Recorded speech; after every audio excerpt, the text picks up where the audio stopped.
बिस्मिल्लाहिर्रहमानिर्रहीम। अस्सलाम वालेकुम। आज की इस वीडियो में हम देखेंगे एक अहम टॉपिक एसेंशियल मिनरल्स एलिमेंट। ऐसे मिनरल्स एलिमेंट्स जो कि प्लांट की ग्रोथ और डेवलपमेंट के लिए बहुत अहम है। तो चलते हैं अपने टॉपिक की तरफ। सबसे पहले हम देखेंगे इनकी डेफिनेशंस। एसेंशियल मिनरल्स एलिमेंट्स, इसकी डेफिनेशन हम इस तरह कर सकते हैं कि प्लांट के अंदरूनी स्ट्रक्चर के कंपोनेंट या फिर प्लांट का मेटाबॉलिज्म, या फिर हम इसे ऐसे भी कह सकते हैं कि ऐसे कंपोनेंट्स जिसकी कमी की वजह से प्लांट की ग्रोथ एबनॉर्मल हो, यानी ग्रोथ सही से ना हो सके, ग्रोथ में एबनॉर्मेलिटीज आने लग जाएंगी और इसकी डेवलपमेंट और रिप्रोडक्शन में भी डिस्टर्बिंग या एबनॉर्मेलिटीज आने लग जाएंगी। इस तरह से प्लांट जो है वो अपना लाइफ साइकिल भी कंप्लीट नहीं कर सकेगा। अब नेक्स्ट पॉइंट हम देखेंगे, if plants are given these essential elements.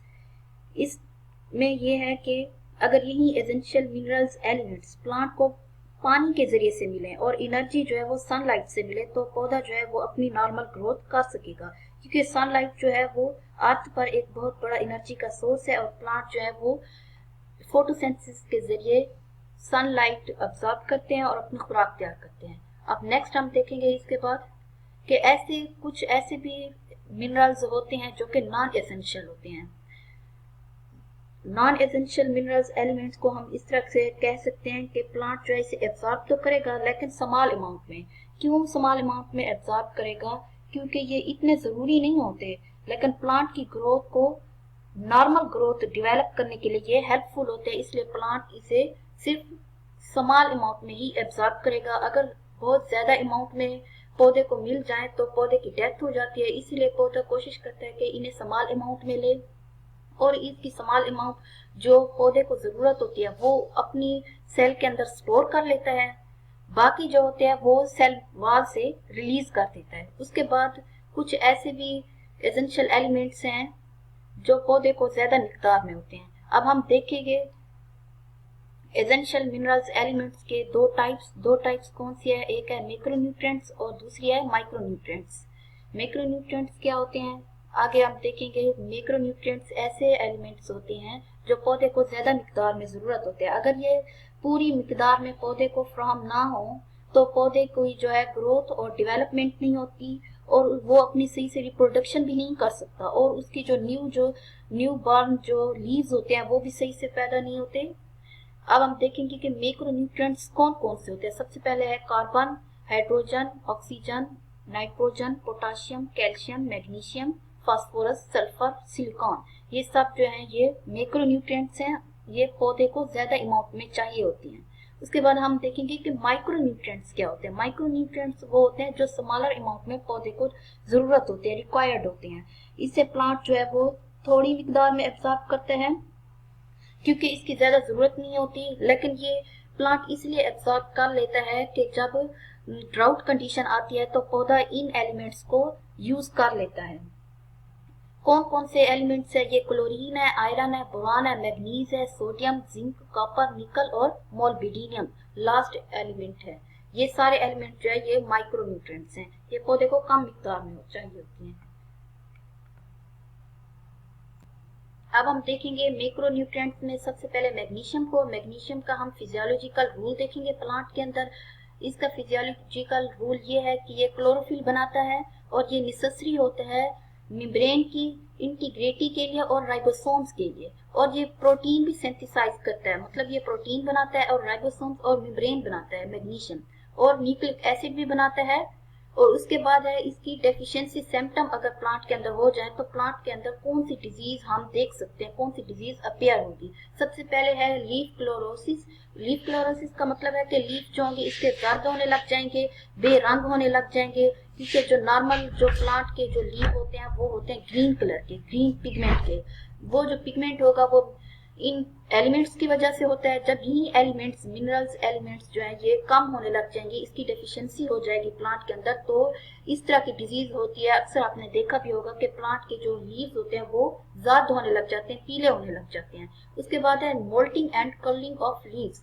इसके अंदर ये है कि प्लांट के जो लीव्स हैं वो कर्ल हो जाएंगे, मुड़ जाएंगे और टूट जाएंगे, और लीफ की जो है वो किनारे जो है वो खराब होने लग जाएंगे। लीफ शेडिंग का मतलब है कि लीफ प्लांट के गिरने लग जाएंगे। सबसे पहले इसके जो प्लांट के लीव होंगे वो सबसे पहले ओल्डर लीव अफेक्ट होंगे, सबसे पहले जो ओल्डर लीव होंगे वो पहले गिरने लग जाएंगे। अब हम नेक्स्ट देखेंगे अगला फास्फोरस के बारे में। फास्फोरस का फिजियोलॉजिकल रूल क्या है प्लांट के अंदर? इसका रूल ये है कि ये protein nucleic acid cell membrane बनाता है, और इसके अलावा जब एटीपी और एडीपी का रिएक्शन होता है, मतलब ग्लाइकोलाइसिस का रिएक्शन होता है प्लांट के अंदर, तो ये एडीपी, एटीपी और एनएडीपी भी बनाता है। उसके बाद ये ऑक्सीडेशन और रिडक्शन का जो रिएक्शन होता है उसके अंदर भी अपना रोल प्ले करता है फास्फोरस। अगर ये ना हो तो प्लांट ऑक्सीडेशन और रिडक्शन का रिएक्शन नहीं कर सकता। उसके बाद अब हम इसका मजीद इसके बारे में देखेंगे फिजियोलॉजिकल रूल के बारे में कि माइटोकॉन्ड्रिया की फंक्शनिंग के लिए भी ये बहुत जरूरी होता है फास्फोरस। उसके बाद ये जो है नाइट्रेट की रिडक्शन के लिए और प्रोटीन फॉर्मेशन का मतलब है कि प्रोटीन बनाने के लिए भी फास्फोरस प्लांट में बहुत जरूरी होता है। अगर ये ना हो तो प्लांट जो है वो प्रोटीन सिंथेसाइज नहीं कर सकता। और ये ट्रांसपोलेशन कार्बोहाइड्रेट्स की जो ट्रांसपोलेशन जो प्लांट के अंदर कार्बोहाइड्रेट बनते हैं, कार्बोहाइड्रेट अब क्या होते हैं, जो हम सीड, जो हम फ्रूट प्लांट से हासिल करते हैं वो प्लांट का कार्बोहाइड्रेट प्लांट ने उसने सेव किए होते हैं अपने लिए। यही कार्बोहाइड्रेट जब प्लांट को ड्राउट कंडीशन फेस करना होती है तो यही कार्बोहाइड्रेट स्टार्च में कन्वर्ट होते हैं, स्टार्च से ग्लूकोज और ग्लूकोज से फिर प्लांट को जो है ये एनर्जी फ्राहम करते हैं। इसकी ट्रांसपोलेशन के लिए भी ये प्रमोट करता है। उसके बाद है रूट ग्रोथ और फ्रूट राइपनिंग। फ्रूट राइपनिंग का मतलब है कि जल्दी से फ्रूट पक जाते हैं। जिस प्लांट में फास्फोरस की मिकदार सही से प्रोवाइड हो रही हो प्लांट को, उसका फ्रूट जो है वो पूरे टाइम पर, पूरे सीजन पर राइप होगा, मतलब पकेगा और अच्छी सी पैदावार वो हमें देगा। और उसकी जो प्लांट की जो रूट ग्रोथ होगी वो भी बहुत अच्छी होगी। जब रूट ग्रोथ, जाहिर सी बात है, जब रूट ग्रोथ बहुत अच्छी होगी तो प्लांट जो है वो अपनी रूट से जल्दी से वाटर मिनरल्स जो है वो सॉइल से एब्सॉर्ब करेगा और अपनी फ्रूट को और अपनी फ्लावर को प्रोवाइड करेगा। किसके जरिए से? वेसल्स के जरिए से, जाइलम वेसल्स और फ्लोएम वेसल्स के जरिए से। अब हम नेक्स्ट देखेंगे इसकी डेफिशिएंसी की वजह से प्लांट को क्या क्या चीजें फेस करना होती हैं। पहले है हम देखेंगे कि जो मैग्नीशियम की और फास्फोरस की जो डेफिशिएंसी सिम्टम्स हैं वो बिल्कुल कुछ जो है वो सेम भी हैं और कुछ डिफरेंट भी हैं। तो इससे प्लांट को जो है मुख्तलिफ बीमारियों का भी सामना करना पड़ता है। इनकी डेफिशिएंसी की वजह से प्लांट में मुख्तलिफ बीमारियां पैदा हो जाती है और प्लांट की जो ग्रोथ होती है वो रुक जाती है। सबसे पहले है लीफ क्लोरोसिस। लीफ क्लोरोसिस का मैंने पहले बताया है कि लीफ जो होंगे वो ज़्यादा होने लग जाएंगे, बेरंग हो जाएंगे, खराब हो जाएंगे। लीफ कर्लिंग का भी वही मतलब है कि इसके लीफ जो है वो मुड़ने लग जाएंगे। स्टंट ग्रोथ, इसकी ग्रोथ जो होगी प्लांट की वो रुक जाएगी। क्यों रुक जाएगी? क्योंकि फास्फोरस की कमी की वजह हो जाएगी, इसलिए प्लांट की जो ग्रोथ होगी वो रुक जाएगी। उसे मिनरल्स जो नहीं मिल रहे वो किस तरह अपनी ग्रोथ जो है वो जारी रखे। आगे है बड ग्रोथ। जब प्लांट के ऊपर बड बहुत ज्यादा हो जाए तो इसको हम इस तरह अंदाजा लगा सकते हैं कि प्लांट के अंदर किसी न किसी चीज की कमी है, जिसकी वजह से ये जो बड है ये भी एज ए डिजीज हम इसे देखते हैं कि जब प्लांट के ऊपर ये बड बहुत ज्यादा हो जाते हैं तो प्लांट जो है वो सही से ग्रो नहीं कर पाता और उसको सही से मिनरल्स नहीं मिल रहे होते, और ये जो बड होते हैं ये इतना ज्यादा हो जाते हैं प्लांट के ऊपर कि इनकी वजह से प्लांट की डेथ हो जाती है। आगे है death of shoots and root tips. Shoot और रूट टिप्स जो है उनकी डेथ हो जाएगी। जाहिर सी बात है, जब प्लांट जो है, हमें पता है कि प्लांट जो है रूट से अपनी वाटर और जो है मिनरल्स जो है वो अब्सॉर्ब करता है और लीफ से फोटोसिंथेसिस करता है और अपनी फूड को स्टोर कर लेता है। और जब रूट ही प्लांट की सही नहीं होगी, रूट की जो टिप्स होते हैं उससे हम देखते हैं कि जो प्लांट है वो वाटर एब्सॉर्ब करता है सॉइल से और अदर जो मिनरल्स होते हैं वो एब्सॉर्ब करता है। जब रूट टिप्स ही खराब हो जाएंगी, उसकी डेथ हो जाएगी, तो प्लांट कैसे ग्रो करेगा और कैसे जो है वो अपने सारे मिनरल्स अंदर एब्सॉर्ब करेगा। तो इस तरह से प्लांट की जो ग्रोथ होगी वो रुक जाएगी और शूट जो है उसकी भी डेथ होने लग जाएगी। आगे हम देखेंगे सल्फर। सल्फर भी जो है ये एसेंशियल मिनरल्स एलिमेंट्स है प्लांट के लिए। अगर ये ना हो तो प्लांट के अंदर इसकी डेफिशिएंसी हो जाती है और प्लांट की जो है ग्रोथ सही से नहीं होती और डेवलपमेंट भी सही से नहीं कर सकता। अब हम इसका सबसे पहले देखेंगे फिजियोलॉजिकल रूल। फिजियोलॉजिकल रूल क्या है? ये कॉन्स्टिट्यूटेंट ऑफ अमीनो एसिड्स। ये अमीनो एसिड के लिए बहुत जरूरी होता है। और विटामिन लाइक बायोटिन और थाइअमाइन और बायोटिन विटामिन जो है ये बनाने के लिए ये सल्फर प्लांट के अंदर इस्तेमाल करता है प्लांट। और उसके बाद कोएंजाइम, सल्फर जो है प्लांट के अंदर कोएंजाइम को प्रमोट करेगा। किस तरह प्रमोट करेगा? कोएंजाइम के बारे में हमें पता है कि कोएंजाइम क्या होता है, जो रिएक्शन को इंक्रीज करता है, स्पीड अप करता है, लेकिन खुद उस रिएक्शन में पार्टिसिपेट नहीं करता। ये कोएंजाइम को प्रमोट करेगा। उसके बाद जो है अब हम नेक्स्ट देखेंगे सल्फर की डेफिशिएंसी सिम्टम्स। जैसे कि प्लांट में अगर सल्फर की डेफिशिएंसी होगी तो प्लांट को कौन से प्रॉब्लम्स फेस करना होंगे और प्लांट के अंदर कौन कौन सी डिजीज जो है वो अपियर्स होंगी। सबसे पहले है इसका लीफ क्लोरोसिस। लीफ क्लोरोसिस का वही मतलब है कि लीफ जो कलर है वो ज़्यादा होने लग जाएगा। और लीफ रोलिंग का मतलब ये है कि जो प्लांट के जो नॉर्मल लीफ होते हैं वो बिल्कुल प्लेन फॉर्म में होते हैं। जब प्लांट के अंदर सल्फर की डेफिशिएंसी होगी तो इसका सिम्टम्स इस तरह अपेयर होगा कि लीफ जो है वो रोल मुड़ने लग जाएंगे। और उसके बाद है next leaf shedding. Leaf shedding का मतलब है कि जो लीफ होंगे वो गिरने लग जाएंगे।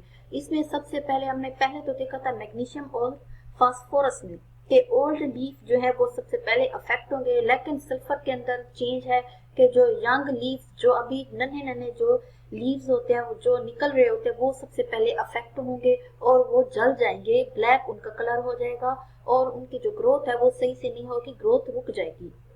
इसके बाद सल्फर की डेफिशिएंसी भी बर्ड ग्रोथ की सबब बनती है। प्लांट के ऊपर बर्ड ग्रोथ जो होगी वो इंक्रीज हो जाएगी और प्लांट को जो है बर्ड ग्रोथ की जब इंक्रीज होगी तो प्लांट को बहुत ज्यादा प्रॉब्लम फेस करना होगी और प्लांट की जो ग्रोथ होगी वो रुक जाएगी।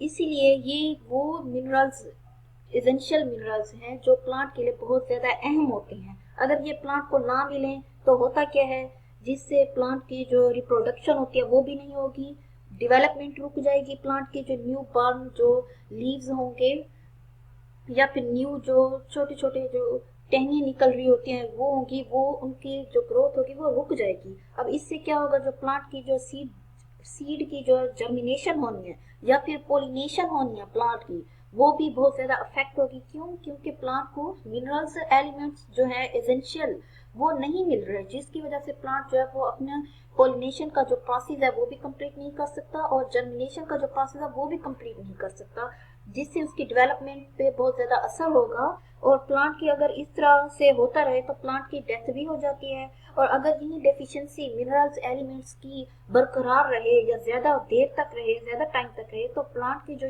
ये स्पीशीज है वो लैंड से खत्म होने लग जाती है। हमारी अर्थ पर इसकी जो स्पीशीज होगी वो खत्म होने लग जाएगी। क्यों? क्योंकि प्लांट को सही से वो मिनरल्स और एलिमेंट्स नहीं मिल रहे प्लांट को, जिससे वो अपनी ग्रोथ कर सके, अपनी ग्रोथ करे और डेवलपमेंट हो उसके जो ऑर्गन्स हैं, और फिर वो अपनी जो नई जो सीड है, जो न्यू बॉर्न है, बिल्कुल नन्हे हैं, उनकी जर्मिनेशन हो। और फिर बाद में जब सीजन होता है तो उसकी पोलिनेशन भी सही से नहीं होगी। तो जब पोलिनेशन नहीं होगी तो फिर नेक्स्ट जो प्लांट है वो कैसे डेवलप होगा। तो इस तरह इसकी स्पीशीज भी डेंजरस जोन में चली जाती है।